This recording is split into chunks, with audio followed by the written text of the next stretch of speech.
Yes, a very good afternoon. So, how are all of you? Good. Preparing for what? November or May? November 14. Both groups? Single?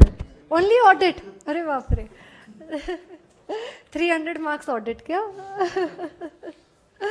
Okay. So, all of you for November? Okay. Right.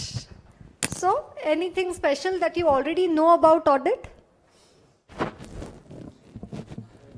Anything special or anything scary which you already know about audit?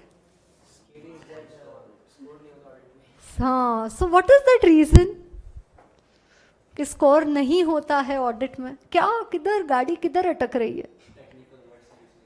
अच्छा, तुम्हें तो सब पता है, पर सिर्फ technical words नहीं पता है. Okay, technical words. और एक प्रॉब्लम ये होता है स्टार्टिंग पॉइंट कि you don't know the technical words. तुम एग्जामिनर को खुश नहीं करते हो तुम्हारा पेपर देख के. मतलब अभी लिखा होगा तो खुश नहीं किया है, और अभी तक नहीं लिखा है तो याद रखना कि खुश करना है. ओके, तो you have to put those words, क्योंकि इंस्टीट्यूट कभी भी मार्क नहीं देती है. Never. Institute is not a charitable organisation ना, that is not going to donate marks. You have to ask, you have to write कि अरे दे दो मार्क, 40 तो दे ही दो, 50 तो दे ही दो. Okay, so you have to deserve, you have to be deserving of those marks. So one, technical. Okay, so if I write all the technical words, I'll get the marks. If I put all the technical words in my answer, mnemonics बना दिया ऐसे बहुत सारा. mnemonics पता है ना आप, कुछ ऐसे audit, A for, U for, D for, I for, and ऐसा करके आ जाता है marks. वैसे भी नहीं आता है. So obviously the presentation part, yes, the presentation part, the sentence, the grammar part, that has to be proper. Right, so it has to start with conceptual clarity and it has to end with superb presentation in the exam hall, in those 3 hours in the exam hall. Right, so for that you have to go through a lot of the concepts, you have to go through a lot of terms, you have to go through a lot of pages of the book. Again and again you revise, you have crystal clear clarity in front of your eyes. Only then you will be able to write the paper. आप ad hoc तैयारी करके जाओगे, ad hoc paper लिखोगे, ad hoc marks मिलेगा, no purpose is served. You understand ना? कैसे कुछ तो पढ़ाई करके you write, you मतलब ऐसे एग्जामिनर को नाराज कर देते हो पेपर लिख के, कि इससे अच्छा तो don't write paper. No, it's right, better don't write only. And main problem happens because of CPT, no? CPT में हाँ ऐसे एक पेपर में पूरा A भी करके आ गया कोई स्टूडेंट, तो एक को 112 आ गया था. फिर मतलब पूरा 200 में पूरा A मार्क करके आ गया. You missed that chance now. Okay. तो 112 had come. फिर अगर A से नहीं होगा तो अगले एग्जाम में B ट्राई करो. ऐसे परम्यूटेशन कॉम्बिनेशन लगे रहने दो. But what happens because of that because of that pattern of objective at CPT, you're not at all used to writing answers. Accounts, costing, SFM कैसे भी गाड़ी निकल जाती है, क्योंकि problems रहता है, format रहता है, practical रहता है, formula रहता है, तो you somehow manage those. But audit, law, IT, SM are actually the papers which become very tough for those who are not good at writing. And you know, if you don't work on these areas right away at IPCC, at final the problem is going to become 100 times bigger. मतलब अभी अगर तुम्हें वो जो audit theory का, writing का जो डर है, या केस स्टडी लिखने नहीं आता है, जो भी प्रॉब्लम है, वो इधर ही आईपीसीसी में एकदम वो क्लियर कर देने का. So that final पे you again don't have to tackle the same problems and so. Okay, so obviously my intention of telling this at the very beginning of the class is that the focus of the class is going to be on conceptual clarity and good presentation. That's my target, when you are with me for the next 40 days. Okay, your concept should be clear, and then further, yes, that your presentation in the exam should come out fine. Right? So what all is there in audit to study? You've ever cut the ribbon? Module ऐसे आता है ना, बांध के ऐसे. You've cut the ribbon? कि घर पे ही है, मंगवाया ही नहीं घर से. बहुत सारे स्टूडेंट्स ऐसे वो बोलते हैं वो घर पे ही है, वो मंगवाया ही नहीं. मंगाया हाँ, तो क्या है उस मॉड्यूल में, ऑडिट के बारे में क्या बोल रही है institute? What is institute saying regarding audit? Module पढ़ते ही नहीं हो, okay. There is no need also to study module except for के accounts costing के लिए you should go through the problems which are there in the module, क्योंकि बहुत बार direct questions आते हैं. But other than that, for subjects like audit, other than suggested RTP and the class notes, none of module is not required. Right. So we divide the entire syllabus of audit into 4 parts. Entire audit syllabus, we divide it under 4 quadrants.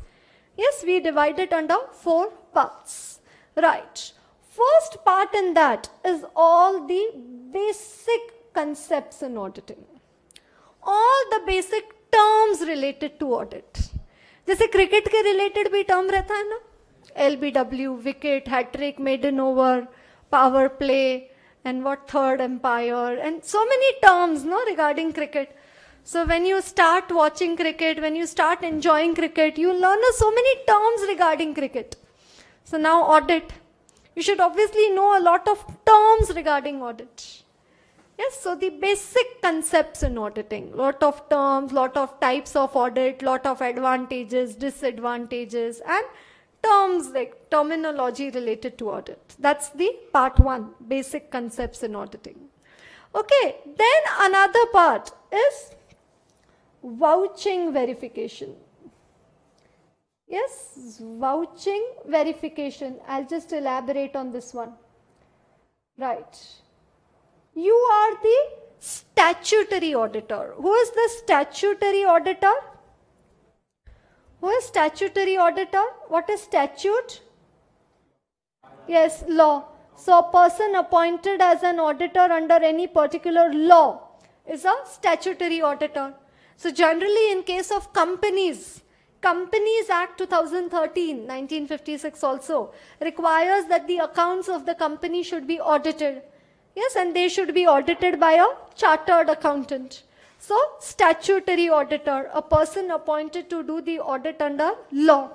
Okay, he has to express an opinion on financial statements. Statutory auditor, he has to express an opinion on financial statements. What is financial statements? Balance sheet, statement of profit and loss, cash flow statement. What is the new name for notes to account? No. New name for notes to account? You know, now earlier it was Schedule 6. Then it became revised Schedule 6. Now it is Schedule 3. So what is the new name in revised Schedule 6 or Schedule 3? Yes, it's there. When you get the notes, you'll get to see. Summary of significant accounting policies. Where all the accounting policies are given and other explanatory information.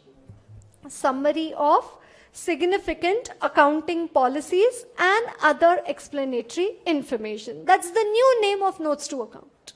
But we more commonly know it as notes. But what is the new name? Summary of significant accounting policies and other explanatory information. So cash flow statement to different only, no? That operating activities, financing activities, AS3, accounting standard 3, which I think is not there at IPC. So cash flow statement, and notes is only disclosures. So main part of checking would be this balance sheet and profit and loss. Yes, now in balance sheet, asset and liabilities. Yes, there would be fixed assets, current assets, tangible, non-tangible, investments, cash, bank, debtors, receivables. On liability side, there will be equity, preference, loans, debentures, provisions, current liabilities, and so. Right, so balance sheet, there are a lot of account balances. And profit and loss account, rent, insurance, commission, royalty, advertisement, sale of goods, sale of services, other income, interest on debentures, interest on loans. All these would be the transactions in the profit and loss.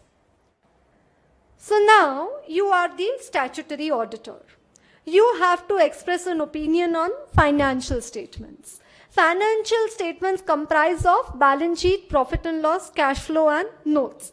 Balance sheet mein all the balances are there. That is why we say no balance sheet as at 31st of March.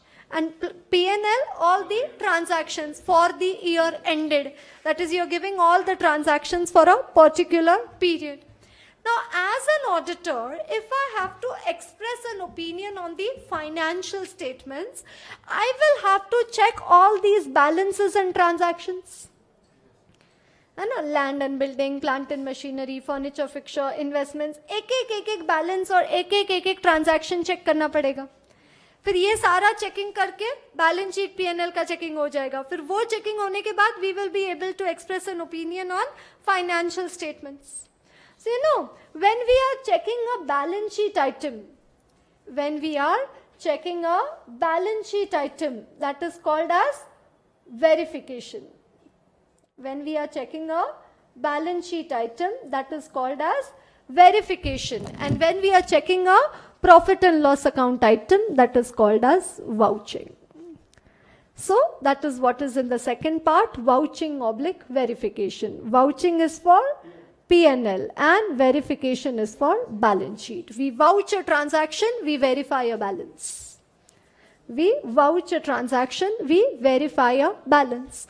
So in your exams, you see questions like, you know, how will you vouch oblique verify the following? Rent, purchase return, sales return, bad debts, insurance, commission, royalty, land and building, plant and machinery. जितने elements हैं ना financial information के, balance sheet, profit and loss के जितने component, जितने heading लिखते हो ना, any of that they can ask you vouching verification. How will you vouch oblique verify the following? Other than that, in this part 2, we also discussed 2 more chapters.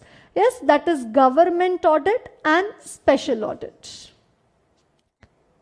Special audit is all those hotel, hospital, cinema hall, educational institution, club, NGO, charitable institution, that comes under special audit. And government, all the government entities, government companies, how to audit them, we have a separate chapter. So actually part 2 is divided further under 3 parts. Vouching verification 1, government audit 2 and special audit 3. You understand? We are just having a brief outline of your syllabus.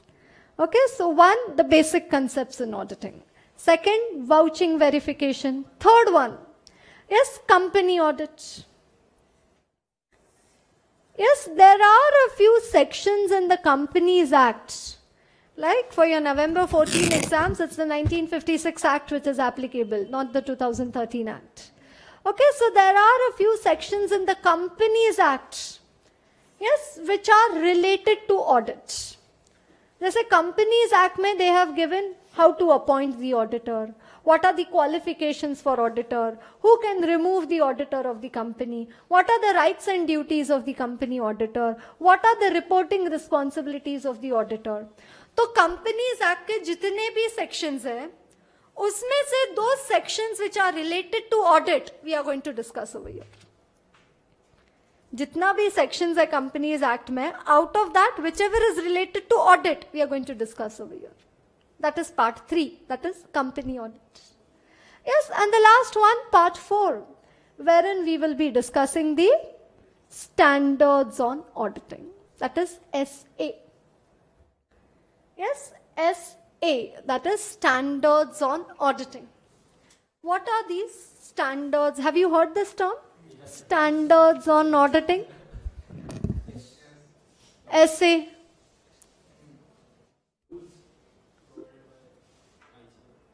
Rules provided by ICAI for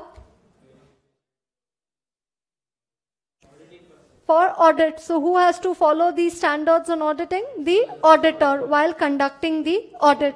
How many standards on auditing are there?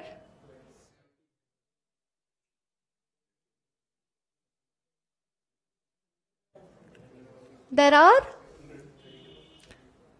37 standards on auditing, out of which 34 are applicable for your exams. In total, actually, there are 44. That's what I'll come to the discussion. 44 engagement and quality control standards, out of which 37 are standards, out of which 34 are applicable for your exams. And more or less 25, 25, 25, 25. That's the division of these 4 parts in your exams. Like in your exams, what is the weightage of these 4 parts? More or less 25, 30 each. Yes, basic concepts in auditing, wherein we'll be discussing basics plus CIS, internal controls and all.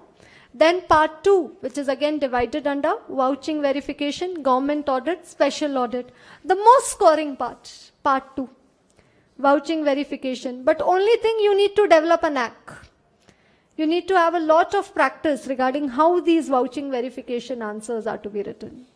So that's vouching verification, government company audit and special audit. Third, company audit. That is, here we are going to go to law. Sections of Companies Act related to audit. Yes, so that is company audit. And the last one, the standards on auditing.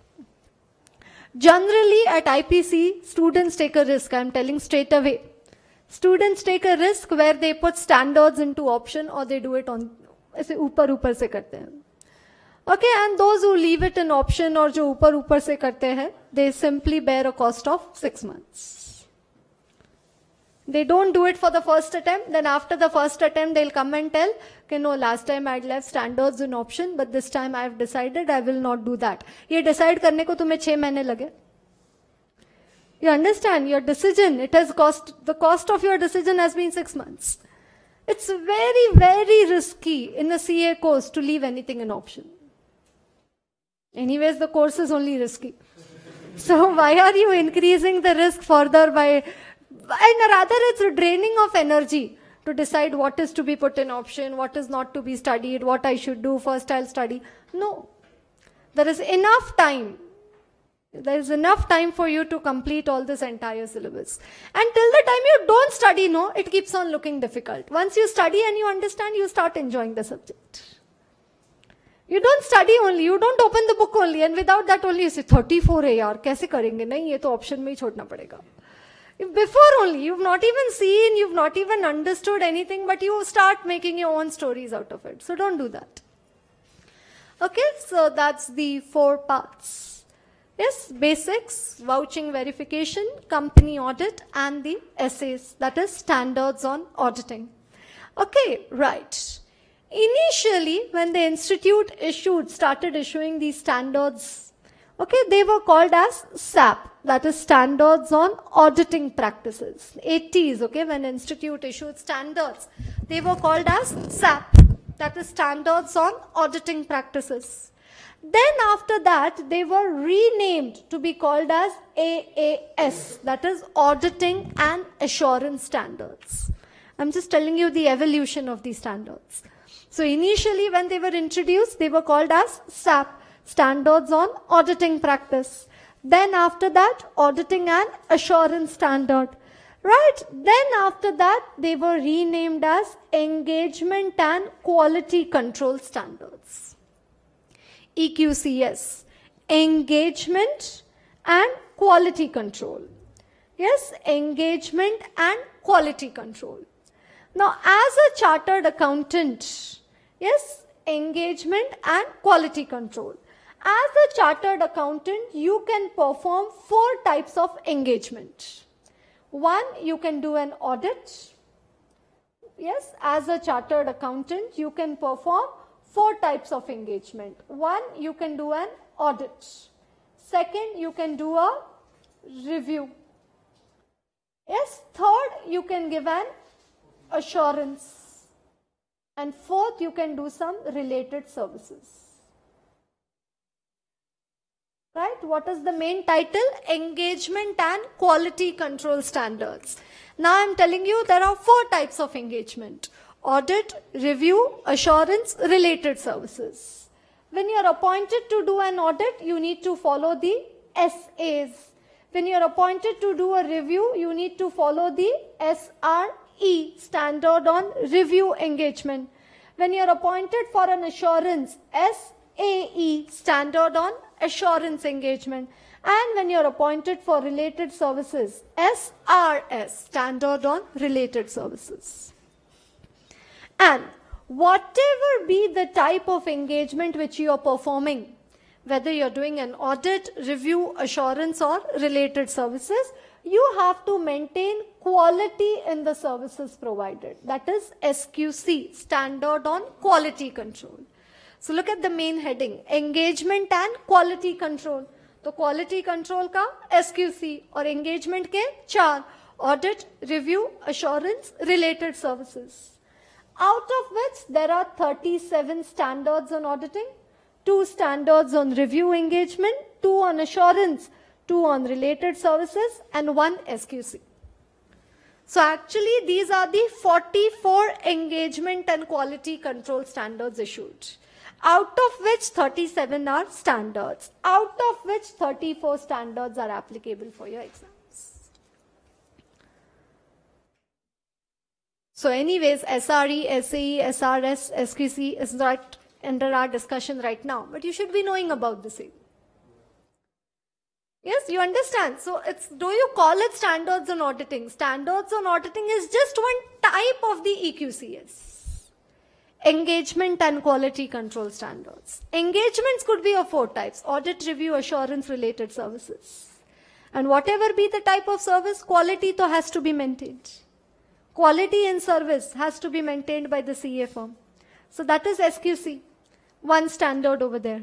And then SA, SRE, SAE, and SRS. Anyways, SRE, SAE, SRS not under our discussion right now, SQC. So out of the 37 standards, 34 standards would come in our discussion.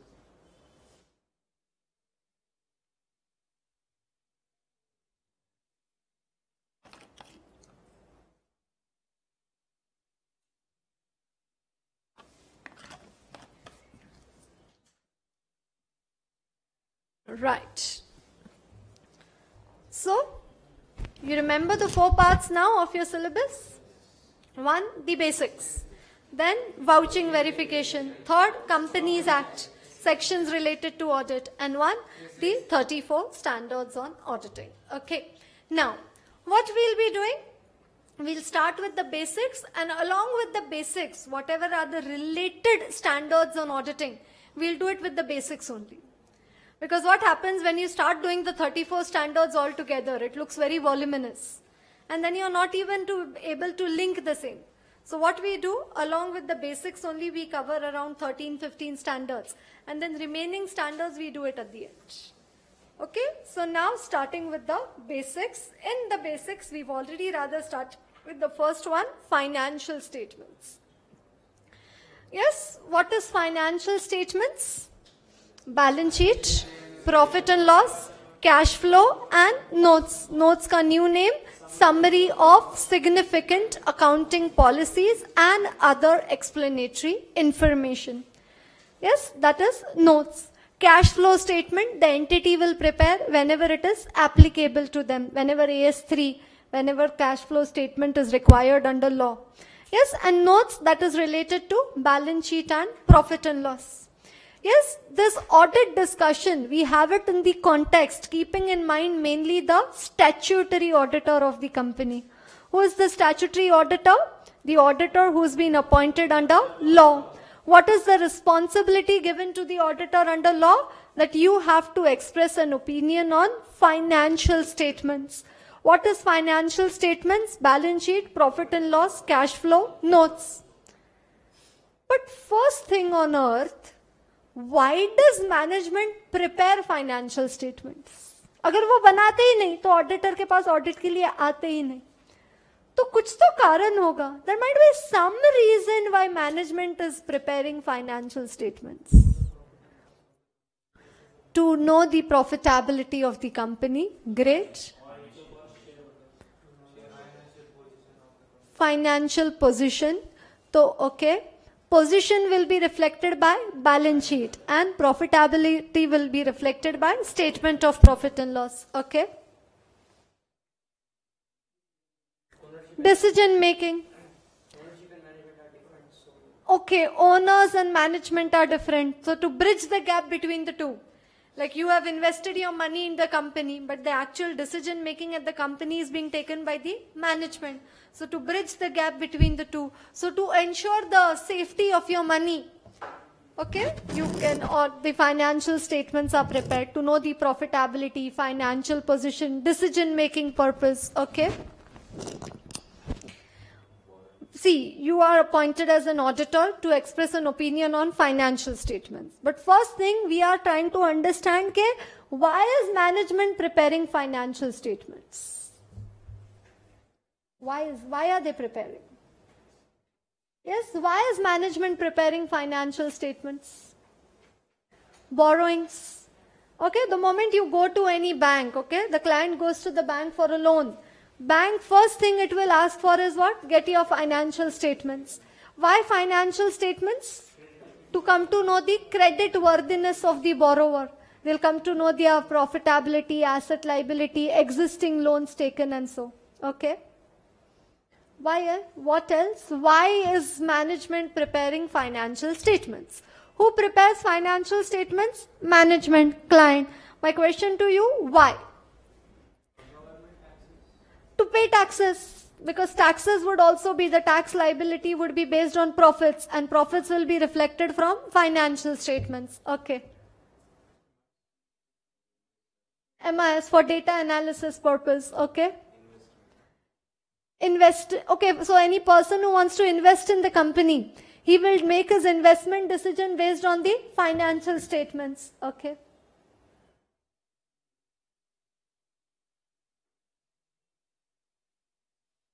Yes, you've forgotten the employees.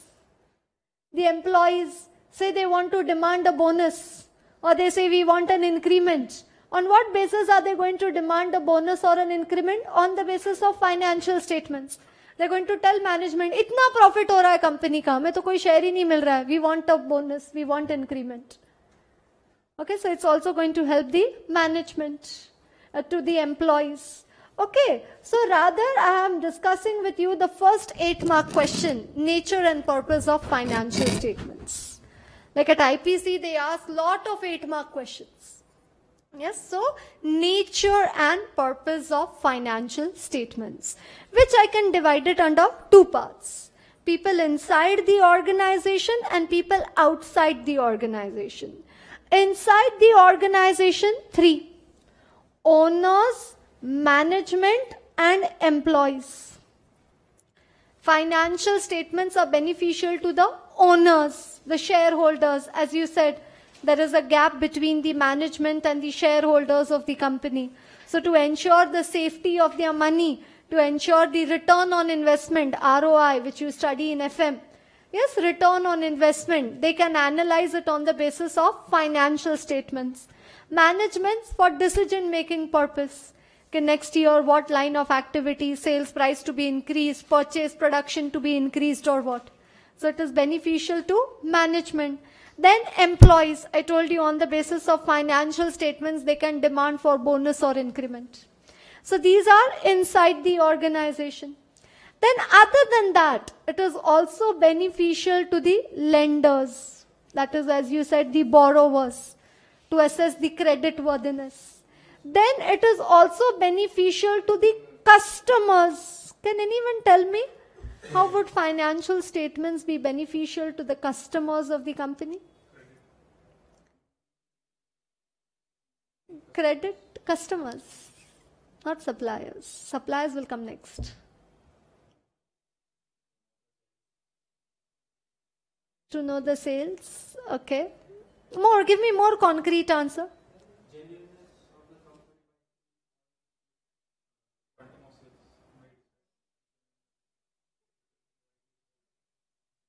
Okay. You understand my question, right? Okay, say there is a customer, say the customer is Infosys, and there is a furniture company. Okay. Now Infosys is setting up, say, a new premises in Hyderabad. Now for that premises in Hyderabad, it requires, say, 1 lakh chairs. Okay, so Infosys is a customer and there is a furniture company. Now Infosys is considering, okay, should we give this 1 lakh rupees, 1 lakh chairs ka order to this particular furniture company? Infosys is considering. Infosys is a customer. What is the customer checking? That whether I should give the order of 1 lakh chair to this particular furniture company.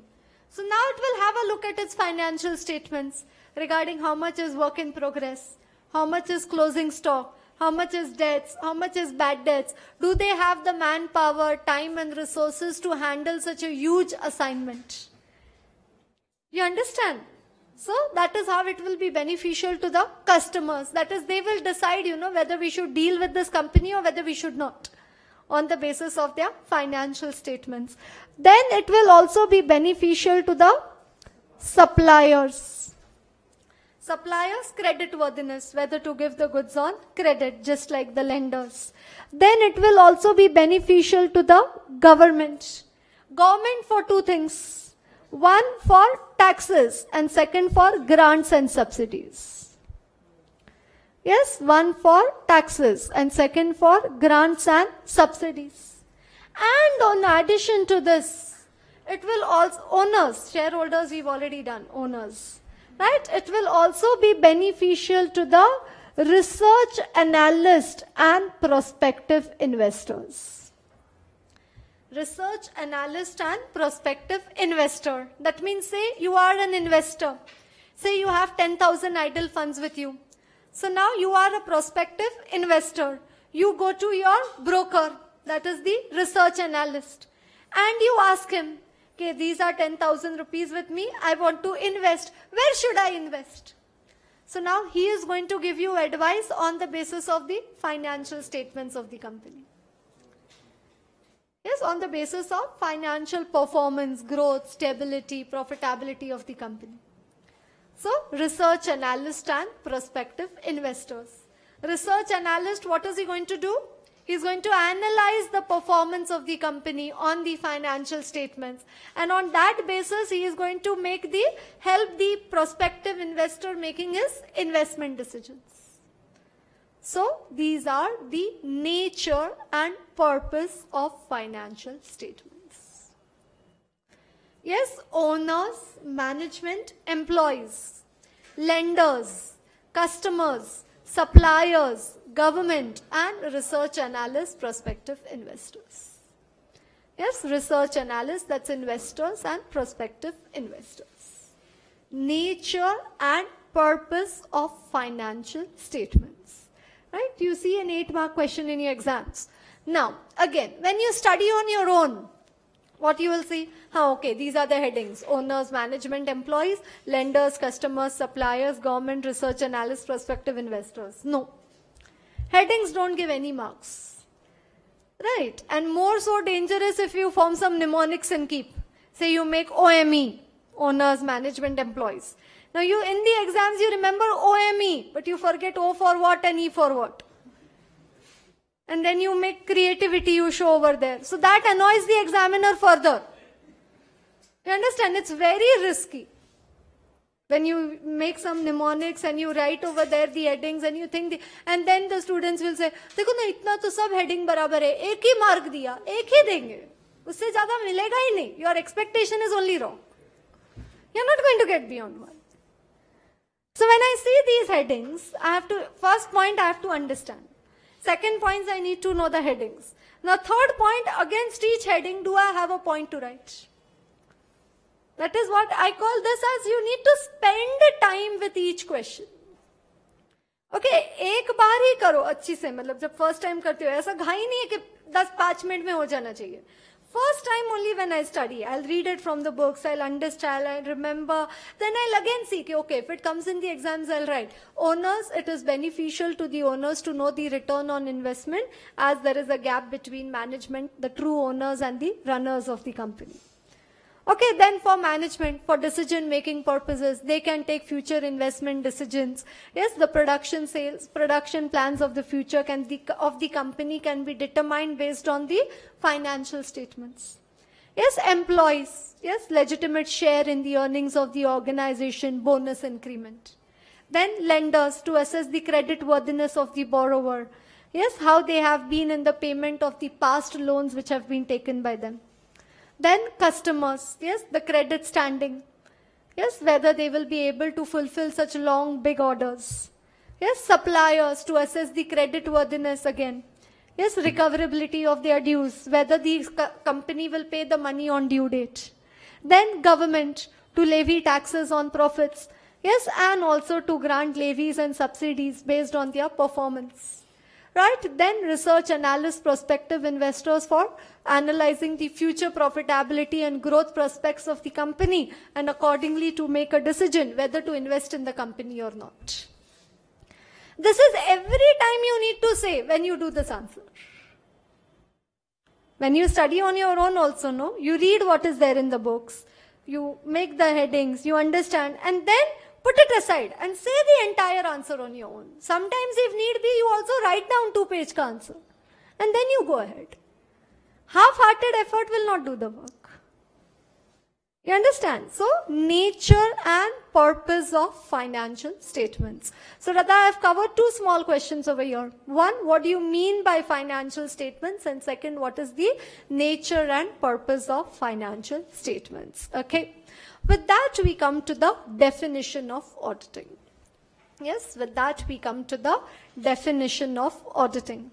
Yes, for the first 2 days, you won't be having the notes. Like once you take the admissions, then we can accordingly give the numbers, of notes which are required. So don't worry, even though right now you are without the notes. Once you get the notes, I will just have a brief discussion again with you of whatever we've studied right now.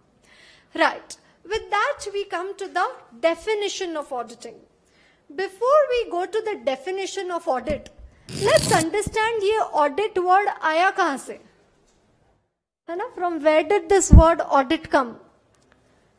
Yes, so the word audit, है ना? Audit. All you do is tick. Yes, all you do is tick. One student asked me, madam उल्टा टिक क्यों करते हैं? आपने देखा होगा ना कि सीए ऐसे उल्टा टिक करता है क्योंकि फिर वो नंबर पे नहीं आता है. You understand? अगर ऐसा टिक कर दिया तो वो नंबर पे आता है, फिर वो नंबर चेंज वगैरह ऐसे हो सकता है. That's the reason it is done above. Okay, so the word audit has been derived. The word audit has been derived from the Latin word audere, which means to hear. And that is why when you talk about an audio CD, you can only hear. So there is some similarity, between audio audit. Okay, which means to hear. Okay, so originally, when in the government departments, okay, ekdam ancient past times, the concept of audit started in the government departments. When in these government departments, the accounting of the public money used to be done. Okay, and then, say these are all the people working in the government department. They have done the accounting for public money. Now an independent third person would come and he would only hear all what accounting of public money has been done. And then by hearing, by listening, he used to say that whatever accounting has been done, is it proper or is it not proper?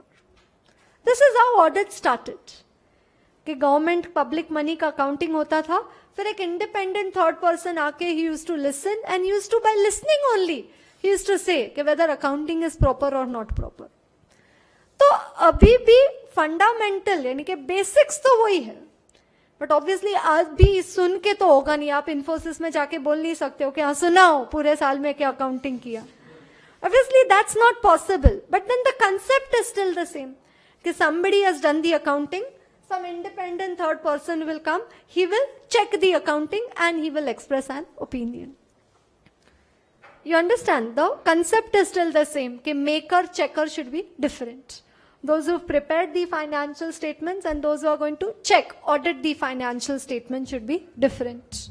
Okay, so the definition of audit says that audit is an, yes, audit is an independent examination.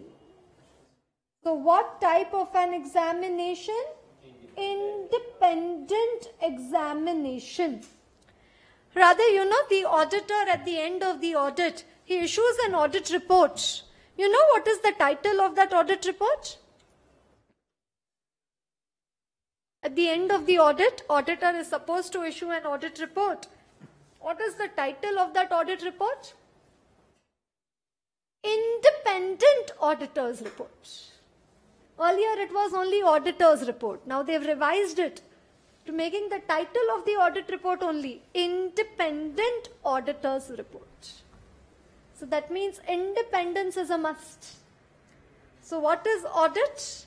Independent examination of financial information. Audit is independent examination of financial information of any entity. Of any entity. Whether profit oriented or not, irrespective of its size or legal form. And when such an examination is conducted with a view to express an opinion thereon. Audit is an independent examination of financial information of any entity, whether profit oriented or not, irrespective of its size or legal form. When such an examination is conducted with a view to express an opinion thereon. So, starts with independent examination of financial information of any entity to express an opinion. So rather, these are the 4 terms which we have to discuss now. What is independence of auditor? Financial information we've already discussed. Yes, financial information could also be called as financial statements. Because from the financial information, the financial statements are prepared. From the financial information, the financial statements are prepared. And this financial information is generated from the books of accounts. So, books of account, from where you get the financial information, financial statements. Balance sheet, profit and loss, cash flow notes. So, independent examination, checking, verification of financial information of any entity. It could be for profit or Section 25 company, not for profit companies. So, profit oriented or not, irrespective of its size. It could be a company having a turnover of 20 lakh, 2 crore, 8 crore, 1000 crore or 1 lakh crore. Irrespective of its size and irrespective of its legal form. It could be a listed company. It could be a public company. It could be a private company. It could be a association of person, partnership, cooperative society, sole proprietor, HUF, irrespective of its legal form. Profit oriented or not, irrespective of its size or legal form. And why is such an examination being done? To express an opinion. Why is such an examination being done? To express an opinion. Right. Now, say there is a company, Geo Limited. Right? This Geo Limited, it has prepared its financial statements. Okay? Say balance sheet, profit and loss, cash flow notes. Geo Limited is a company and it has prepared its financial statements, balance sheet, profit and loss, cash flow notes. And now, with these financial statements, Geo Limited management went to the bank. and they are telling bank, please give us a loan. Now, actually the financial position of the company is that they've made a 20 crore loss. But Jio Limited management knows, okay, if we show a 20 crore loss, nobody is going to give us a loan. They know with these financial statements, if we go to the bank is not going to give us a loan. So what they did, they prepared financial statements giving a untrue financial position. That is, they showed bogus sales, they showed less purchases, they did overvaluation of assets, they did undervaluation of liabilities, something which you might be knowing a term called as window dressing. And by doing this window dressing, showing a better financial position than what actually is. What is their actual financial position? 20 crore loss. What financial position are they showing? 120 crore profit. Untrue financial position. And with these untrue financial statements, Jio Limited management goes to bank. Management, these are financial statements, 120 crore profit, please give us a loan. Bank says, who's prepared these financial statements? They said, we only prepared, we know how to prepare. But who checked them? Nobody checked. We are management, we are only supposed to prepare. So we've prepared and now we've got it to you. See, we have 120 crore profit. You give us loan of 8 crore. The bank says that Jio Limited, we cannot give you a loan against these financial statements unless and until you get them audited. You have to get them audited. So management asks, okay, you want them to be audited. So again, they go back to their company. Okay, they again come back to the company. And now when their company, okay, there is an employee working. This employee is a chartered accountant. He's working in Jio Limited. He's a chartered accountant. Okay, so now management tells that employee, ये financial statements bank में लेके गए थे, bank ने बोला कि इसको audit करके लाओ, इसलिए हम आपके पास आए हैं. तो एम्प्लॉई जैसे ही ऑडिट करने लगता है वो बोलता है नहीं इसमें तो प्रॉब्लम है, ये सब बोगस प्रॉफिट दिखा रहे हो आप, 20 करोड़ का लॉस है कंपनी का. मैनेजमेंट उसे बोलती है you have to give us a clean report, नहीं तो तुम्हें नौकरी से निकाल देंगे. तो एम्प्लॉय बोलता है नहीं भले तुम मुझे नौकरी से निकाल दो, I can't give you. He may say so और he may come under the influence also, can't say. Then employ say may be he says no. Then he goes to relative say, कोई नेफ्यू नीस किसी ने CA किया है तो goes to relative and tells relative ये financial statement check करके दो. Again relative would say same thing कि ये इसमें तो फ्रॉड है, ये 120 करोड़ ट्रू प्रॉफिट नहीं है, 20 करोड़ का लॉस है. But then again he will say if you don't give us a true report, I will take away all the shares which you have of the company. I'll not give even a single share with you. So what happens over here? Independence is not there. So that is why it says independent examination of financial information. So that is why the bankers tell Jio Limited कि get them audited, but get them audited from a independent person. So that is why in the Companies Act, when later on we'll be studying, Companies Act ने एक disqualification का list दिया है. वो disqualification में list में है कि employee you cannot do the audit, relative you cannot do the audit, that is given in Chartered Accountants Act. कि relative you also cannot do the audit. You understand? Relative you cannot do the audit. If you have to pay to the company 1,000 rupees or more than 1,000 rupees, again you cannot do the audit. So why are all these steps being put in company law? In order to ensure the independence of the auditor. So independent examination of financial information. So you understand what is the need for audit. Otherwise, with these untrue financial statements, the management will go anywhere and they'll say that give us a loan. Yes, or they'll say we have very good credit worthiness, or they'll tell the government we have no taxes to be paid, give us grant, give us subsidies. So what happens? Though these financial statements are prepared, they are not credible. They are not reliable financial statements.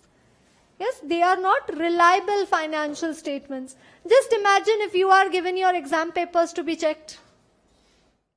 What you will do? At least give 80 out of 100. Final ka bhi provision karke rakh do. You understand, no? Because maker checker has to be different. So that is why this need of getting the financial statements being audited from an independent third person. Getting these financial statements audited from an independent third person. So, independent examination of financial information of any entity, whether profit oriented or not, irrespective of its size or legal form, when such an examination is conducted with a view to express an opinion thereon. So far we've discussed only two terms: financial information and entity. Now we'll come to these two terms. First, independent examination. That means as an auditor, you should be independent of the entity. So now we are going to discuss a 5-mark short note on independence of auditor. Yes, independence of auditor.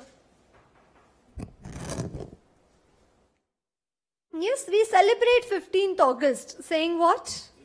Independence Day. Okay, that day India became independent. Okay, no Britishers to tell us, that whether we should levy tax on salt or whether we should not do the same.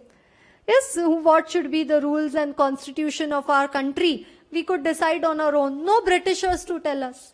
So that is why we started saying that India became an independent country. Similarly, auditor says, management, you are not supposed to tell us whether these financial statements are right or whether they are wrong, whether there is any error, whether there is any fraud. You don't tell us anything.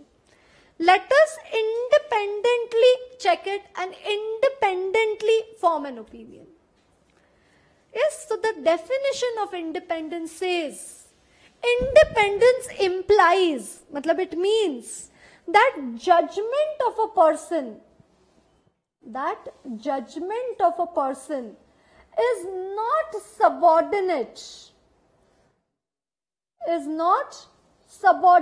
Subordinate मतलब किसी के कहे अनुसार नहीं है. Is not subordinate to the wishes or directions of another person. Wishes or direction of another person or for his own self-interest. What does this mean?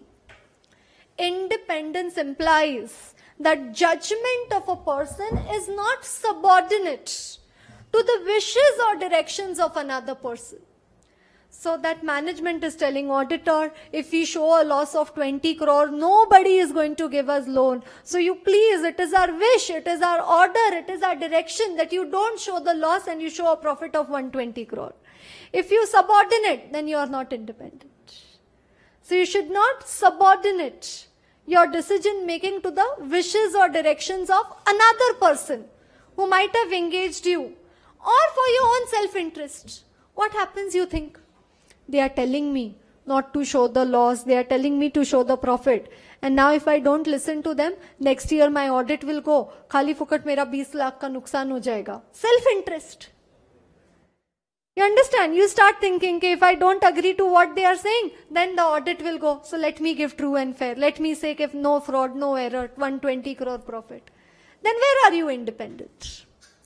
Are you independent in that case? Not at all. So it says independence implies that the judgment of a person, judgment, decision making. What is judgment? Decision making. Of a person is not subordinate. यानी कि किसी के कहे अनुसार नहीं होना चाहिए. Because somebody said or because I thought इसी में मेरा फायदा है. No. Should not subordinate his wishes or directions. Yes, his subordinate his decision making to the wishes or directions of another person or who might have engaged him or for his own self-interest. तो ना ही खुद के फायदे के लिए या तो किसी और के फायदे के लिए. You should not subordinate your decision making. Yes, that is independence. Yes, in the exams, when a short note on independence of auditor is asked, there has to be no other first line other than this line. You're going to not write any other first line other than this line. Independence implies that judgment of a person is not subordinate to the wishes or directions of another person who might have engaged him or for his own self-interest. कि किसी के कहे अनुसार उनके फायदे के लिए या अपने फायदे के लिए, no subordinating your decisions. Yes, that is independence. Then it further says that इतना वैल्यू क्यों है ऑडिटर को, इतना इंपॉर्टेंस क्यों दिया जाता है ऑडिट में, है ना, इतना ऑडिट को इंपॉर्टेंस क्यों दिया जाता है, इतना ऑडिटर को इतना रिस्पेक्ट, इतना मतलब हाई रिगार्ड क्यों दिया जाता है सीए के प्रोफेशन को या ऑडिट को. It says because of independence. And there is a sentence which says independence is the keystone, Aadhar Stambh, the keystone, the fundamental on which the respect and dignity of the profession is based. कि अगर independence ना होता auditor का, तो auditor का respect और dignity भी नहीं रहेगा. The respect and dignity of the auditor is coming only because of that independence. कि शेयर होल्डर्स को ऐसे क्या बोलते हैं, आंख बंद करके भरोसा है कि ऑडिटर बोल रहा है बराबर है तो बराबर होगा. बैंक बोलती है ऑडिटर बोल रहा है 120 करोड़ का प्रॉफिट है तो हम रेडी है मानने को कि 120 करोड़ का प्रॉफिट है. ऑडिटर बोल रहा है लॉस है तो लॉस है. तो कितना भरोसा है ना ऑडिटर पे, और किस बेसिस पे ये भरोसा आ रहा है, इंडिपेंडेंस, कि ही हैज बीन इंडिपेंडेंट. इसी ने किसी के कहे अनुसार या खुद के फायदे के लिए सबऑर्डिनेट नहीं किया होगा decision making. So understand the second sentence. It is the keystone upon which the respect and dignity of the profession is maintained. Dignity, the high regard. Yes, the high regard for the profession is based. Aage. Right. So just as an example, when I go to company law, I'll discuss again.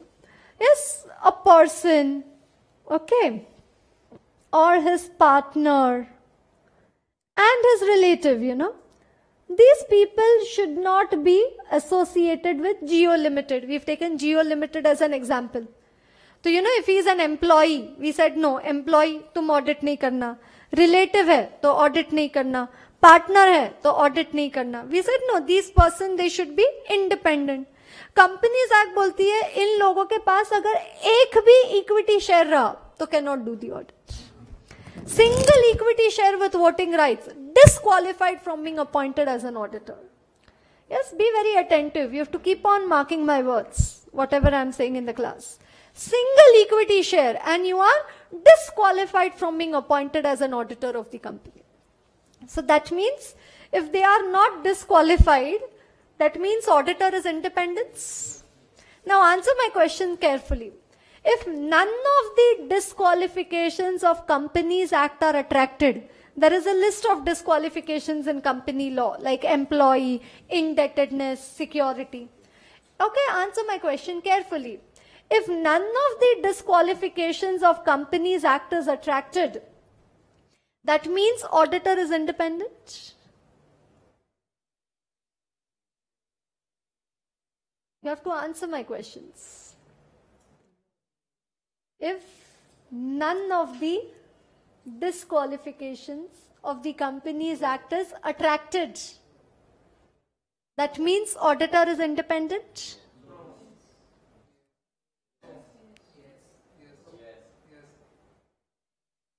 You understand? You interpreted my question? If none of the disqualifications of the Companies Act is attracted, that means auditor is independent. हाँ, ceiling वगैरह सब everything okay. Yes? Okay. That is only independence in appearance. And at home, when you're studying, and when you're looking into the books for long hours, okay, everyone at home keeps on saying, temple-like atmosphere at home. Okay, your parents take so much care, okay, no, don't make noise over here, studying, okay, exams coming, CA doing, okay. So, such religious atmosphere at home. Okay, such religious atmosphere. But now, ऐसा कब से दिख तो रहा है, your mother while coming, going, she's checking, are you studying? So कब से mummy को ऐसा दिख तो रहा है, in appearance, कि you're studying, you're studying, you're studying. But you only know, no, in your mind, what are you doing? तो बस अभी पर्सन के पास, रिलेटिव के पास, पार्टनर के पास शेयर नहीं है, तो लीगली अगर देखने जाए तो ऑडिटर इंडिपेंडेंट है. पर कंपनीज एक्ट ने बोला है कि वो पर्सन के पास, उसके पार्टनर के पास, उसके रिलेटिव के पास शेयर नहीं होना चाहिए. कंपनीज एक्ट में ऐसा कहाँ बोला है कि फ्रेंड के पास शेयर नहीं होना चाहिए? Director comes in employ, partner and all. पर कंपनीज एक्ट ने ऐसा तो कहीं नहीं कहा कि फ्रेंड के पास शेयर नहीं होना चाहिए. ओके, तो today is 10th of September. Tomorrow Jio limited का result is going to come and you are the auditor ना, कि बहुत अच्छा रिजल्ट आने वाला है कल. और जैसे ही स्टॉक मार्केट में रिजल्ट डिक्लेयर हो जाएगा, कंपनी का शेयर प्राइस एकदम जूम ऊपर जाने वाला है. So what you do, you call up your friend, insider trading है ना. You call up your friend and you tell your friend के 2000 शेयर्स खरीद, 50-50 करेंगे. So in that case, what happens? Is there independence of mind? Appearance, very much yes. But independence of mind, missing. Are you studying? Does it look to everyone that you are studying? Yes. But you should know for yourself, no, what are you doing? So similarly over here also they've said that auditor, हमको ऐसे दुनिया को फंसाने वाला independence नहीं चाहिए. We want both independence. Independence of appearance and also independence of mind. And independence of mind can only be there with a person of integrity. Independence of mind can only be there with a person of integrity. Because वो अंदाजा नहीं लग सकता. Finally it will come down to your ethics and moral values. You understand? So, third sentence. What is it? Independence not only in appearance but also independence of mind. 3 sentences किया अभी तक. Independence implies that judgment of a person is not subordinate to the wishes or directions of another person who might have engaged in, yes, or for his own self-interest. It is the keystone upon which the respect and dignity of the profession is based. Yes, independence not only in appearance but also independence of mind. And then there are a lot of measures which have been taken by the Companies Act to ensure the independence of the auditor. And like we said, single equity share, no indebtedness up to 1,000 allowed, beyond that disqualification, employee not allowed, relative not allowed. So already Company Law and Chartered Accountants Act put together, yes, have taken a lot of steps to ensure independence of auditor. But that will ensure only independence of appearance. Independence of mind will only come from integrity. Yes, so independence of auditor. So first you will write down these 3 sentences in the answer and then the measures taken in company law to ensure the independence of auditor. Measures taken in Companies Act as well as in the Chartered Accountants Act to ensure the independence of the auditor. When we do the Companies Act, you will be able to know this. Right, so that's a short note on independence of auditor. So what you've been saying, technical terms should be coming in your answer. So these are the words which are actually required in the answers. Yes, and knowing these terms is only half the trouble or half the problem solved. You know the terms, but you should also know the grammar and the sentence formation for the same and the proper presentation from the same. Half preparation not done. Okay, complete preparation. So that is regarding independence of auditor. So we are discussing the definition of audit. Audit is an independent examination of financial information of any entity, whether profit oriented or not, irrespective of its size or legal form, when such an examination is conducted with a view to express an opinion thereon. Okay, so now we come to express an opinion. Yes, now we come to express an opinion. That is, we come to the objectives of the auditor. Yes, that is, now we come to the objective of auditor. Right. Yes, you know what is fraud and error? Fraud, intentional. Error, unintentional. Error done intentionally would become a fraud. Okay. Now, is detection of frauds and errors the primary objective of audit? No. Detection of frauds and errors. Is it the primary main objective of the auditor? Fraud ढूंढना auditor का responsibility नहीं है?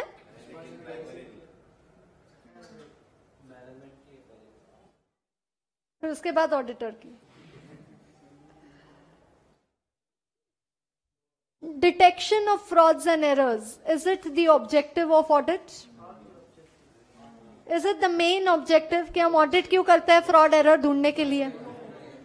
What is the primary objective of audit? To express an opinion. Primary objective is what? To express an opinion. Earlier, once upon a time, okay, earlier, the objective of audit was to express an opinion on true and correct, wherein the focus was on the arithmetical accuracy of the books of account. Arithmetical accuracy, यानी कि 2 + 3, 8 + 1, 6 + 3. Arithmetical accuracy of the books of account. That was the focus. कि बस mathematical calculation check करो, बराबर है तो true and correct. This was there earlier, once upon, long time ago. But right now, at present, yes, right now, the objective of audit at present is what? To express an opinion on true and fair, wherein you are expressing an opinion on the reliability or integrity of financial reporting. Can anyone tell me what is financial reporting? Here it was arithmetical accuracy of books of account. Now it is integrity of financial reporting. What is financial reporting? Accounts. CA final group 1 accounts is now called financial reporting. What is financial reporting? Accounting. So integrity of accounting means, for that we will also check compliance with accounting standards in Schedule 3. So earlier the focus was only on mathematical accuracy of books of account. So there we didn't check whether rate of depreciation is correct, AS2 properly followed, AS9 properly followed, nothing, only 2 + 3, 8 + 3. Mathematical accuracy. But now the objective of audit has undergone a change from true and correct to true and fair. And true and fair is a much broader term. Are we going to check mathematical accuracy when you express an opinion on true and fair? Yes. Mathematical accuracy is now going to be one part of the checking. पहले जब true and correct check करते थे तो सिर्फ mathematical accuracy देख के true and correct opinion express करके audit close हो जाता था. अभी true and fair के time mathematical accuracy is just one part of the checking.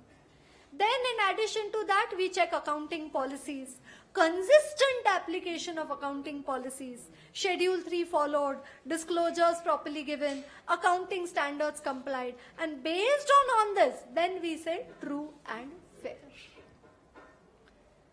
You understand the C change from true and correct to true and fair? True and correct, it was only mathematical accuracy. Now true and fair, mathematical accuracy, accounting policies, accounting standards, Schedule 3, all this compliance would also be checked. So rather now the focus has shifted from arithmetical accuracy to integrity of financial reporting or reliability of financial reporting. So what is the primary objective of the audit? To express an opinion on true and fair view of the financial statements. Yes, but the incidental, yes, how have they defined it as? The incidental and secondary objective of audit is detection of frauds and errors. Incidental and secondary objective of audit is detection of frauds and errors. So it is incidental and secondary but not insignificant. वो second है इसलिए ऐसे मत समझो कि it is insignificant. It is significant but it is secondary, इसलिए second आता है लाइन में. So can auditor be responsible for detection of frauds and error? First answer will be no, because primary objective is true and fair. An incidental and secondary objective is detection of frauds and errors for the very obvious reason. Can the financial statements be considered to be true and fair? I want good answers, okay, to the questions which I ask. You have to keep on tracking the words which I say. Can the financial statements be considered to be true and fair if there are substantial number of frauds and errors in those financial statements? No. Can the financial statements be considered to be true and fair if there are substantial number of frauds and errors in those financial statements?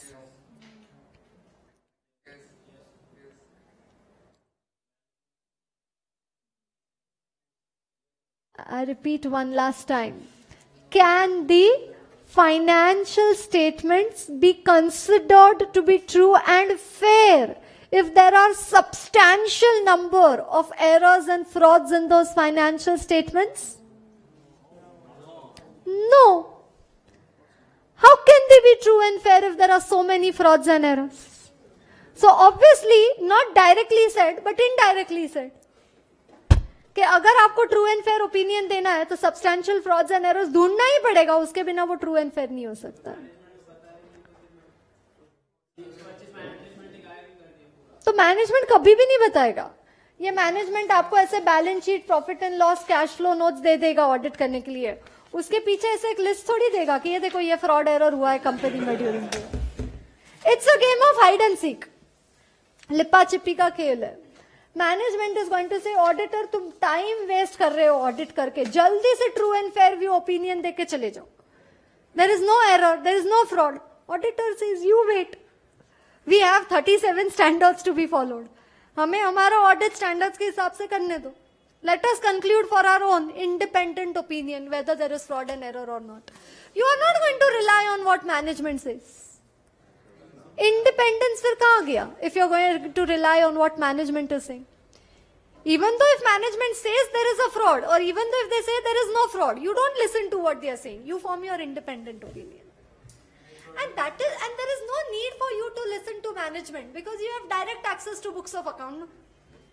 That is why Companies Act has given an unrestricted access to books of account, wherein there is no need for auditor to rely on what management is saying. They can check for themselves what entries have been passed in the books of account. So, can the financial statements be considered to be true and fair if there are substantial frauds and errors? No. For the financial statements to be true and fair, they should be free from frauds and errors. So that is why detection of frauds and errors is the incidental and secondary, but by no means an insignificant audit objective. What type of an objective? Incidental and secondary, but by no means an insignificant audit objective. Incidental and secondary, but by no means an insignificant audit objective. Aage. Right? You understand so far? Objective, primary objective, express an opinion. Earlier it was true and correct. You've written this. True and correct. Arithmetic, where the focus was only on the mathematical accuracy of the books of account. Now the focus has been shifted to integrity of financial reporting. That's accounting. Right. Incidental and secondary objective, detection of frauds and errors. Okay. Right. Now, there is a term called as propriety. We'll discuss that term right now. Right. Say Jio Limited had 200 crore rupees with it during the year. Jio Limited company say raise kiya, IPO say, debt say, jaise bhi. They had 200 crore rupees with them. Now out of this 200 crore rupees, they had a lot of options. One, they could have purchased a plant and machinery. One, they could have put this money in research and development. Another, they could have repaid the bank loan. Another, they could have declared dividend to the shareholders. Another, they could have given bonus to employees. Or they could have invested that money in some subsidiary or so. These were the options which were there. One set of funds, and these were the options. Out of this, say management of Jio Limited decided that out of this 200 crore, we will purchase a new plant and machinery. And when you went for the audit, you came to know that Jio Limited had 200 crore rupees, and out of that 200 crore, they have purchased a plant and machinery. As an auditor, what are you supposed to check? Existence, authorization first. Who authorized purchase of this plant and machinery? Ownership, whether the invoice is in the client's name, registered in client's name, the plant and machinery.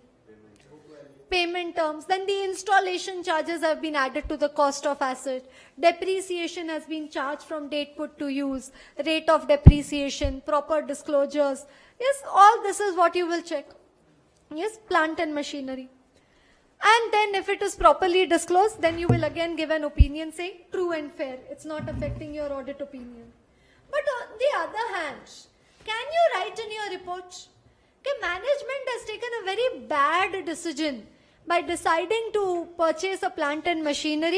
It would have been 10 times better, had they repaid the bank loan out of it. As an auditor, can you make such a comment in your audit report? Okay, they made a wrong decision by purchasing plant and machinery. It would have been better had they repaid the loan.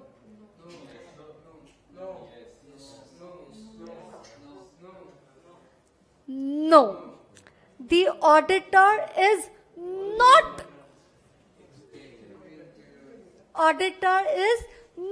concerned with the propriety of business conduct. Propriety, onus, governance, control, decision making of business conduct.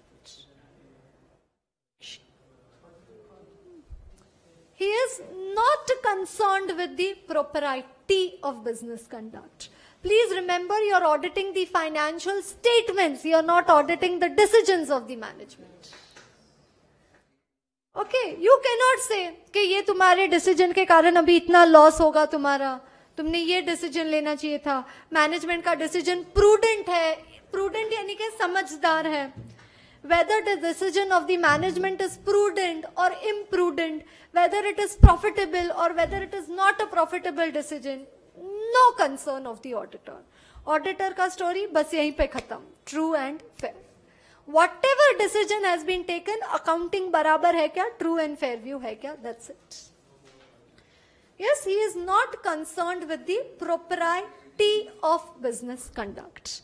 But then later on, when we'll be going towards company law, in company law on exception basis, at some points they've told auditor to probe. Probe means to look into the propriety of business conduct. So where company law has specified that these points you look into the propriety, there we will look, otherwise we will not look.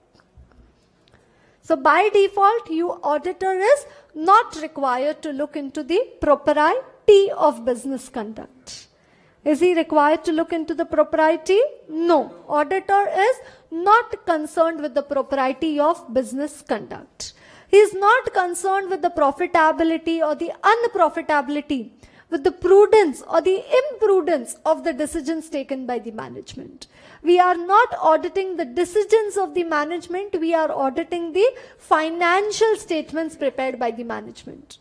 We need to check that whether these financial statements are correctly prepared, accounting is proper, yes, whether disclosures are properly given, consistent application, accounting standards followed. That is what you need to check. You are not required to go into the propriety of business conduct. Yes, with regard to detection of frauds and errors. Yes, detection of frauds and errors is the incidental and secondary objective, but by no means an insignificant audit objective. Yes, so that was also given in a celebrated case law, the Kingston Cotton Mills case, wherein the matter went in the courts of law asking that whether the auditor is responsible for detection of frauds and errors. Yes, the court said that auditor is a watchdog, but not a bloodhound. Yes, auditor is a watchdog, but not a bloodhound. What is this watchdog and bloodhound? Yes, auditor is a watchdog, but he is not a bloodhound. The Kingston Cotton Mills case. Just a moment. Yes?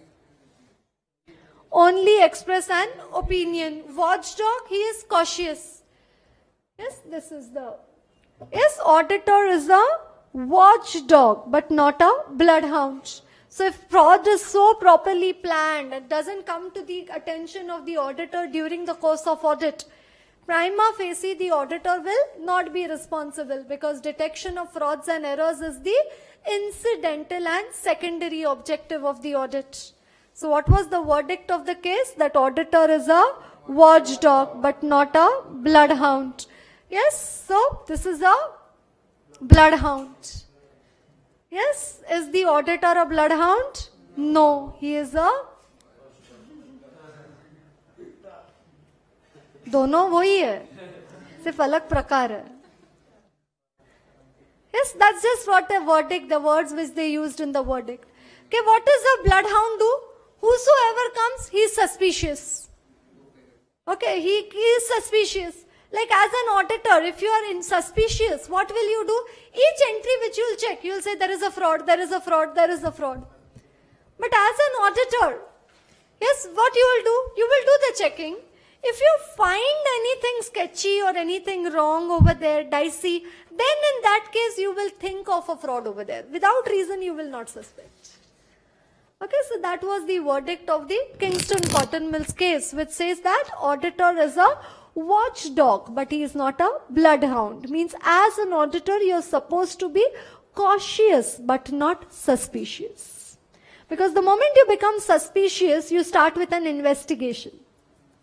Because in an investigation, the primary objective is to detect fraud. Whereas in an audit, the primary objective is to express an opinion, true and fair. I repeat, in an investigation, the primary objective is to detect fraud. Whereas in an audit, the primary objective is to express an opinion, true and fair. This I have already discussed with you, propriety of business conduct. We are not auditing the efficiency or effectiveness of the management. Auditor has nothing to do with the prudence or imprudence of the loans given with security, without security. Yes, profitability, unprofitability, dividends declared, not declared, nothing. It is nothing to him whether the business of the company is being conducted how or whatever. Whether they are making losses, या ये decision के कारण उनका loss होगा, profit होगा, बराबर decision है, इतना कम security लिया, इतना बड़ा loan दे दिया. Auditor, nothing. Yes, because what is your objective? True and fair view, reliability of financial reporting. Yes, he has to ascertain the true financial position of the company. Yes, so it does not assure the future viability. What is future viability? Future performance. Yes, future performance. कि अभी auditor true and fair बोल रहा है तो company का future बहुत bright है. No. Because he is not audited the decision making of the management. Yes, nor the efficiency or effectiveness of the management. हम लोग मैनेजमेंट का डिसीजन मेकिंग ऑडिट करते हैं, वो ऑडिट को बोलते हैं management audit.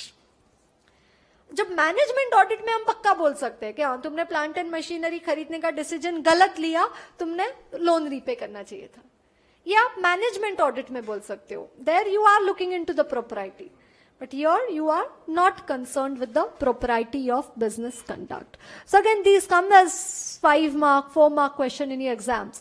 Auditor is not concerned with propriety of business conduct. Comment. Yes, at least at IPCC, it's a great part of your syllabus that no case studies. They are all direct questions which come. Yes, so auditor, is he concerned with the propriety of business conduct? No. He is not concerned with the prudence, imprudence, profitability, unprofitability of decisions taken by management. Yes, he is giving no assurance for the future viability nor the efficiency or effectiveness with which the management has conducted the affairs of the enterprise. Yes, because we are not auditing the decisions of the management. Yes, no duty to probe into the propriety of business conduct. He need not examine the regularity and prudence of the decisions taken by the management. So always remember the 200 crore ka example over there. Okay, what should they do out of that 200 crore is of no concern to the auditor. As far as whatever decision has been taken, it has been correctly accounted, properly disclosed in financial statements. What have they done with that 200 crore is of no concern to the auditor as far as it has been properly accounted and properly disclosed in the financial statements. But I've already told you, on exception basis, where company law has told auditor to look into propriety, there we will look into. But as such, by default, auditor is not concerned with the propriety of business conduct. Yes, with that, we again come to another 8-mark question in your exams. Discuss the concept of true and fair. Yes, one 8-mark question which I discussed with you. Nature and purpose of financial statements. Owners, management, employees. Yes, all those people. Yes, now then I discussed with you another short note on independence of auditor. Yes, then we discussed objective of audit, propriety of business conduct. Yes, detection of frauds and errors, incidental and secondary, but by no means an insignificant audit objective. Now we come to the concept of true and fair. Yes, earlier it was true and correct. Now it has come to true and fair. True and fair, to express an opinion on state of affairs and results. State of affairs is reflected by balance sheet and results are reflected through profit and loss. State of affairs and results of the entity. So you have to use these terms in the answer. State of affairs and results. State of affairs as at. Okay, what is the state of company as at 31st March? And result of the company for a particular period. So true and fair signifies expression of opinion for state of affairs and results of the entity, whether it is properly presented in the financial statements, accounts under audit. Yes, state of affairs and results. State of affairs is in relation to balance sheet and results is in relation to profit and loss. Okay, so now let us see around to check whether we find any definition of true and fair. Yes, whether we find any definition of true and fair. But then if we see, go around Companies Act, we find that there is nowhere where there is a definition of true and fair given. कि at least जैसे module में देखते हैं तो independence का definition मिलता है कि implies that judgment of a person is not subordinate to the wishes or directions of another or for his own self-interest. But true and fair, you don't find any definition over there. But then under section 129 of the Companies Act 2013, it says that financial statements, yes, financial statements of the company will be considered to be giving a true and fair view. Yes, section 129 of the Companies Act says that financial statements of the company shall be construed to be giving a true and fair view if they are in compliance with accounting standards and schedule 3. तो one reference we find over here कि true and fair term use किया है. When it says कि these financial statements can be considered to be true and fair if they are prepared in accordance with accounting standards and schedule 3. That means what I understand out of this, for true and fair view, accounting standard schedule 3 compliance is a must. The auditor will have to check when he does the audit, accounting standards and schedule 3. Yes, so it says financial statements shall give a true and fair view of the state of affairs of the company, accounting standards and schedule 3. So one I come to know, for true and fair view, accounting standards and schedule 3 is required. Then second, I go to section 128. Section 128 of Companies Act is regarding books of account. It says books of account of a company should again give a true and fair view. They've not defined, but they've said we want true and fair. So it says what type of books of account should be maintained by the company? Such books of account which give a true and fair view. So again over here I get to see the word true and fair. Then I go to section 134 of the Companies Act. And there I see the DRS, Director's Responsibility Statement. And there again it says that the accounting records of the company should be such that they give a true and fair view. So we couldn't find any definition of true and fair. So what we did, we took a round in the Companies Act. Companies Act के sub section को एक चक्कर लगा के आ गए. और फिर वो सारे सेक्शन में, ये 3 सेक्शन है जहां हमको ट्रू एंड फेयर ये वर्ड दिखता है. तो एक तो 129 कि अकाउंटिंग स्टैंडर्ड शेड्यूल 3 कंप्लाइड, तो true and fair. Books of account should be such that they give a true and fair view. And directors, you are responsible to ensure that books of account, accounting records of the company give a true and fair view. Yes, director's responsibility statement again. Yes, that they've selected such accounting records, maintained such accounting records that the books of account, state of affairs of the company, profit and loss give a true and fair view. So if you are asked a question in the exams, first point which you will write is, yes, true and fair is the phrase used by the auditor to express an opinion on the state of affairs and results of the entity, of the accounts under audit or the financial statements under audit. Then you will make a quotation of these 3 sections, 129, 128 and 134. If you are 120% sure, only then mention these sections in the exam. Don't even make a guess. Better don't mention. 120% sure, nothing less than that. Yes, 129, financial statements. Yes, financial statements, it says accounting standard schedule 3 है, तो true and fair है.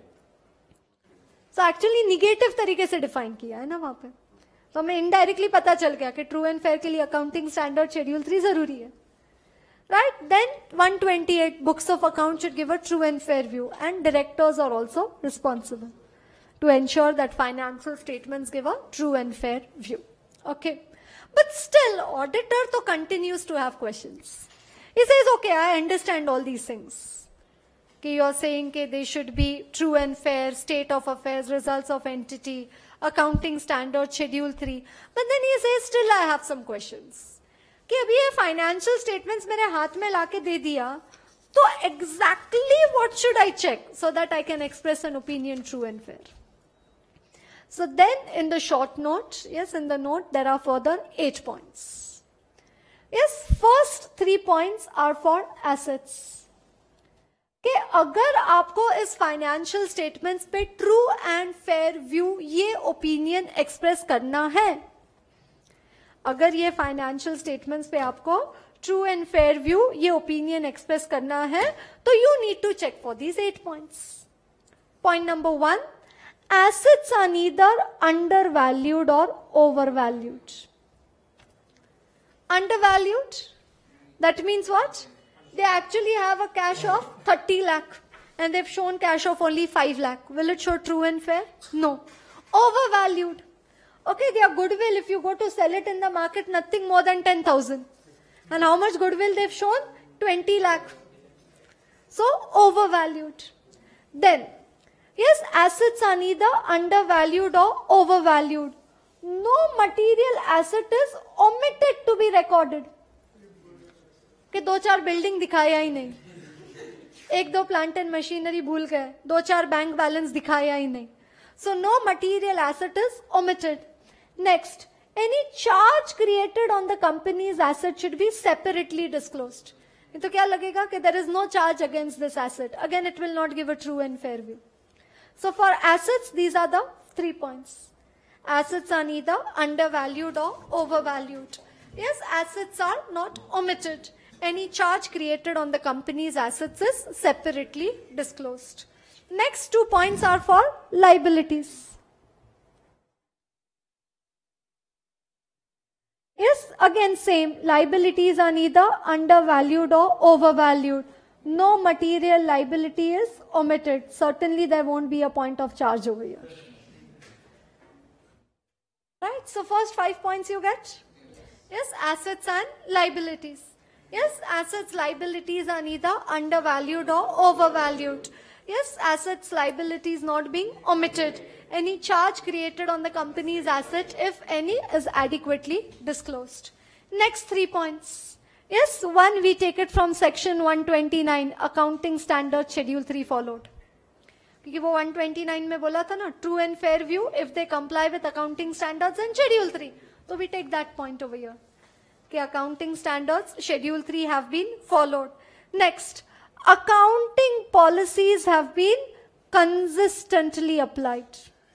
And in case if there is a change in accounting policy, it should be quantified and disclosed, retrospective effect. Otherwise, there should be consistent application of accounting policies. So that is point number 7.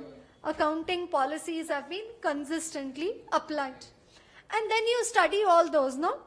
Exceptional, non-recurring, extraordinary. Yes, all those items.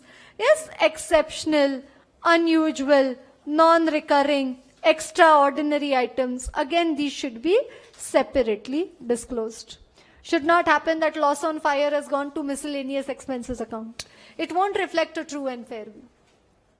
So exceptional, unusual, non-recurring, extraordinary items, all what you study in 4 and 5. And A.S. 5. Yes, they should be separately disclosed. So as an auditor, I will check for these 8 points in order to express an opinion, true and fair. So in total, in my answer, I have 12 points. Point number 1, state of affairs and results of the entity. Then 129, 128, 134, and then these 8 points. Accounting policies have been consistently applied. Yes, and exceptional, unusual, non-recurring, extraordinary items have been separately disclosed. So now you know, in case if you have been appointed by any client, के वो बोलते हैं आपको financial statements audit करके दो, true and fair view opinion express करो. So now you know what checking you have to do. के assets are neither undervalued or overvalued. Yes, no material asset should be omitted. Because if there is omission, how will it be true and fair? Any charge created has been adequately disclosed. Liabilities are neither undervalued or overvalued. No material liability is omitted. Yes, accounting standards schedule 3 have been complied. Accounting policies consistently applied. And in case if there is a change in accounting policy, quantified and disclosed. And these exceptional, unusual, non-recurring, extraordinary items should be, yes, separately, adequately disclosed. Yes, that is the concept of true and fair, and that completes our discussion for the definition of audit. Yes, we had 4 takeaways from the definition. Audit is an independent examination of financial information of any entity to express an opinion. So independent examination, we've done a short note on that.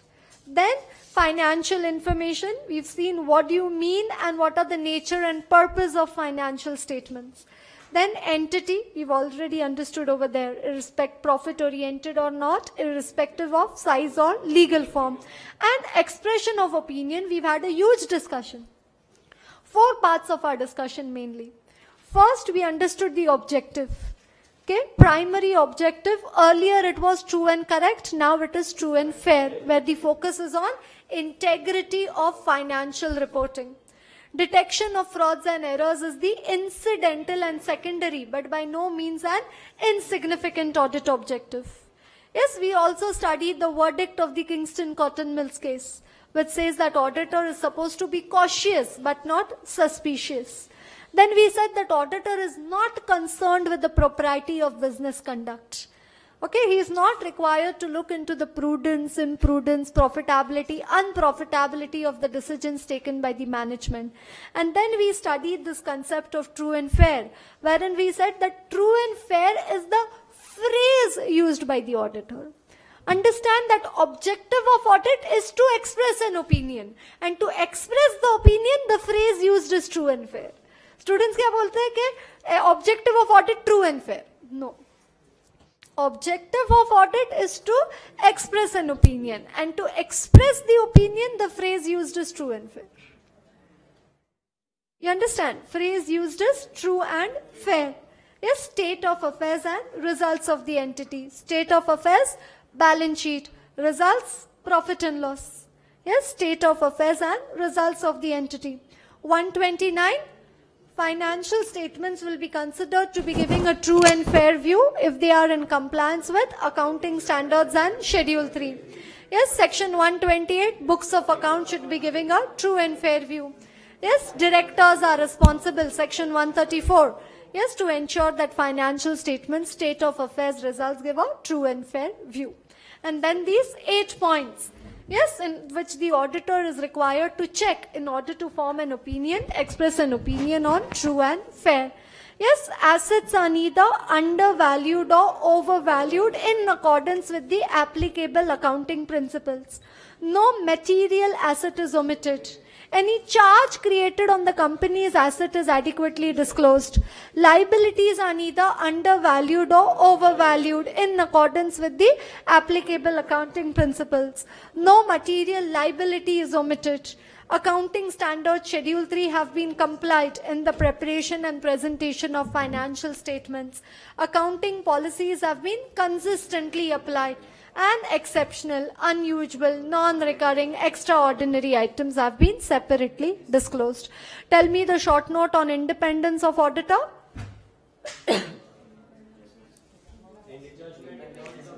Independence implies judgment of a person is not subordinate to the wishes or directions of another who might have engaged him or for his own self-interest. Again, it is the keystone upon which the respect and dignity of the profession is based. Again.